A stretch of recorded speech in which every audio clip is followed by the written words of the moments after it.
ನಮಸ್ಕಾರ ವೀಕ್ಷಕರೇ, ಅಘೋರ ತಂತ್ರ ಮಂತ್ರ ವಿದ್ಯಾ ಚಾನಲ್ಗೆ ಎಲ್ಲರಿಗೂ ಸ್ವಾಗತ ಸುಸ್ವಾಗತ.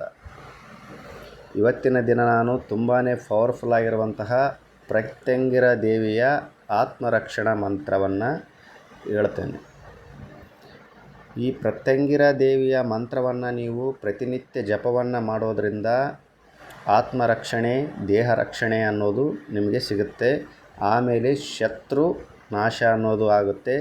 ಶತ್ರು ನಿಮ್ಮ ಮೇಲೆ ಏನಾದರೂ ವಾಮಾಚಾರ ಪ್ರಯೋಗಗಳನ್ನು ಪದೇ ಪದೇ ಮಾಡ್ತಿದ್ರೆ ಆ ಪ್ರಯೋಗಗಳು ಅನ್ನೋದು ನಿರ್ಮೂಲನೆ ಆಗುತ್ತೆ.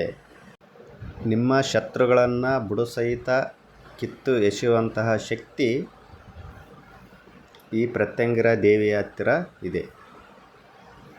ಈ ಒಂದು ಮಂತ್ರವನ್ನು ನೀವು ಪ್ರತಿನಿತ್ಯ ಜಪವನ್ನು ಮಾಡಿದರೆ ಏನೆಲ್ಲ ಪ್ರಯೋಜನಗಳು ಇವೆ ಅಂದರೆ, ಶತ್ರುಗಳ ಉಪಟಳ ಕಡಿಮೆಯಾಗುತ್ತೆ, ಸರ್ವಕಾರ್ಯ ಸಿದ್ಧಿ ಅನ್ನೋದಾಗುತ್ತೆ, ನಿಮ್ಮ ಆತ್ಮರಕ್ಷಣೆ, ದೇಹ ರಕ್ಷಣೆ ಅನ್ನೋದು ಆಗುತ್ತೆ.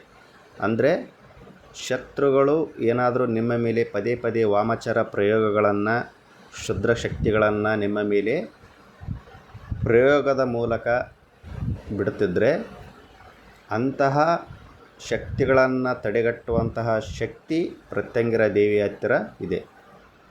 ಭೂತ ಇರಲಿ, ಪ್ರೇತ ಇರಲಿ, ಪಿಶಾಚಿ ಇರಲಿ, ಬ್ರಹ್ಮರಾಕ್ಷಸ ಇರಲಿ, ಚೌಡಿ ಇರಲಿ, ಭೂತ ಚೌಡಿ ಇರಲಿ, ಕಾಶ್ಮರ ಇರಲಿ, ಭಾನುಮತಿ ಇರಲಿ, ಎಂತಹ ಒಂದು ಕ್ಷುದ್ರ ಶಕ್ತಿಯೇ ಇರಲಿ, ಅದನ್ನು ನಿರ್ಮೂಲನೆ ಮಾಡುವಂತಹ ಶಕ್ತಿ ಪ್ರತ್ಯಂಗಿರ ದೇವಿಯ ಹತ್ತಿರ ಇದೆ. ಎಂತಹ ಬಲಿಷ್ಠವಾದ ಶತ್ರು ಇದ್ದರೂ ಸಹ ಆ ಶತ್ರುವನ್ನು ಬುಡ ಸಹಿತ ನಿರ್ಮೂಲನೆ ಮಾಡುವಂತಹ ಶಕ್ತಿ ಪ್ರತ್ಯಂಗಿರ ದೇವಿಯ ಹತ್ತಿರ ಇದೆ. ನೀವು ಮಾಡಬೇಕಾಗಿರೋದು ಇಷ್ಟೇ. ಇಲ್ಲಿ ದೇವಿಯನ್ನು ನಿಮ್ಮ ಆತ್ಮದಲ್ಲಿ ನಿಷ್ಕಲ್ಮಶವಾದ ಭಾವದಿಂದ ಸಂಕಲ್ಪವನ್ನು ಮಾಡಿಕೊಂಡು ದೇವಿಯ ಹತ್ತಿರ ನಿಮ್ಮ ಬೇಡಿಕೆಯನ್ನು, ನಿಮ್ಮ ಸಂಕಲ್ಪವನ್ನು ದೇವಿಯ ಮುಂದೆ ಅರ್ಪಣೆಯನ್ನು ಮಾಡಿ ಮಂತ್ರವನ್ನು ಜಪ ಮಾಡಬೇಕು. ಓಂ ಐಂ ಹ್ರೀಂ ಶ್ರೀಂ ಪ್ರತ್ಯಂಗಿರೆ ಮಮ ರಕ್ಷ ರಕ್ಷ ಮಮ ಶತ್ರು ಭಕ್ಷ ಭಕ್ಷ ಓಂ ಸ್ವಾಹ.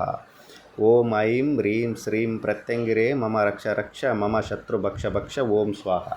ಈ ಥರ ನೀವು 108 ಬಾರಿ ಮಂತ್ರವನ್ನು ಜಪ ಮಾಡೋದರಿಂದ ಏನಾಗುತ್ತೆ, ನಿಮಗೆ ರಕ್ಷಣೆ ಅನ್ನೋದು ಸಿಗುತ್ತೆ. ಶತ್ರು ನಿಮಗೆ ಏನು ಮಾಡೋಕ್ಕೆ ಆಗಲ್ಲ. ಆಮೇಲೆ ನೀವು ಏನಾದರೂ ದೂರದ ಪಯಣವನ್ನು ಮಾಡ್ತಿದ್ದಾಗ ಈ ಒಂದು ಮಂತ್ರವನ್ನು ಜಪ ಮಾಡಿಕೊಂಡು ನೀವು ದೂರದ ಪಯಣಕ್ಕೆ ಸಾಗಿದರೆ ಯಾವುದೇ ಅಪಘಾತಗಳು ಅನ್ನೋದು ಆಗಲ್ಲ. ರಕ್ಷಣೆ ಅನ್ನೋದು ತುಂಬಾ ಅಧಿಕವಾಗಿ ಇರುತ್ತೆ.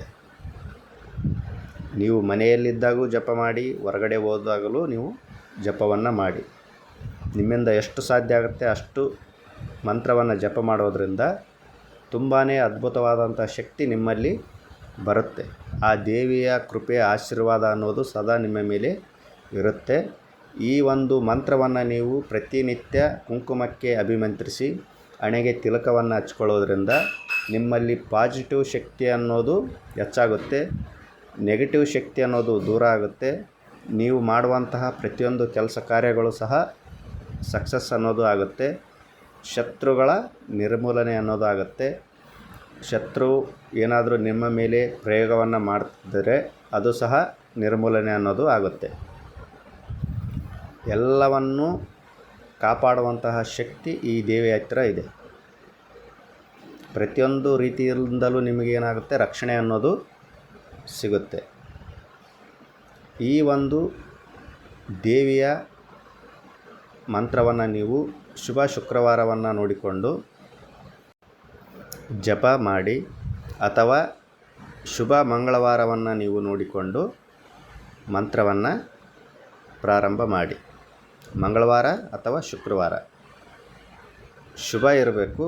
ಆ ಒಂದು ಟೈಮನ್ನು ನೀವು ನೋಡಿಕೊಂಡು ಪ್ರತಿನಿತ್ಯ ಅವತ್ತಿನಿಂದ ಜಪವನ್ನು ನೀವು ಪ್ರತಿನಿತ್ಯ ಮಾಡೋದರಿಂದ ತುಂಬಾ ಅದ್ಭುತವಾಗಿರುವಂತಹ ಒಂದು ಫಲಿತಾಂಶ ಅನ್ನೋದು ನೀವು ಪಡ್ತೀರ. ಪ್ರತಿಯೊಂದು ರೀತಿಯಿಂದಲೂ ನಿಮಗೆ ರಕ್ಷಣೆ ಅನ್ನೋದು ಅಧಿಕವಾಗಿ ಸಿಗುತ್ತೆ. ಆ ದೇವಿಯ ಒಂದು ಕಟಾಕ್ಷ ಅನ್ನೋದು ನಿಮ್ಮ ಮೇಲೆ ಸದಾ ಇರುತ್ತೆ. ಇಂತಹ ರಹಸ್ಯ ವಿಚಾರಗಳನ್ನು, ವಿದ್ಯೆಗಳನ್ನು, ತಂತ್ರಗಳನ್ನು, ದೇವತಾ ಸಾಧನೆಗಳನ್ನು ನೀವು ತಿಳಿದುಕೊಳ್ಳಬೇಕಂದ್ರೆ ನಮ್ಮ ಚಾನಲನ್ನು ನೀವು ಸಬ್ಸ್ಕ್ರೈಬ್ ಮಾಡಿ, ಲೈಕ್ ಮಾಡಿ, ಶೇರ್ ಮಾಡಿ. ಎಲ್ಲರಿಗೂ ಒಳ್ಳೆಯದಾಗಲಿ. ಧನ್ಯವಾದಗಳು. ಜೈ ಕಾಲಭೈರವಾಯ ನಮಃ.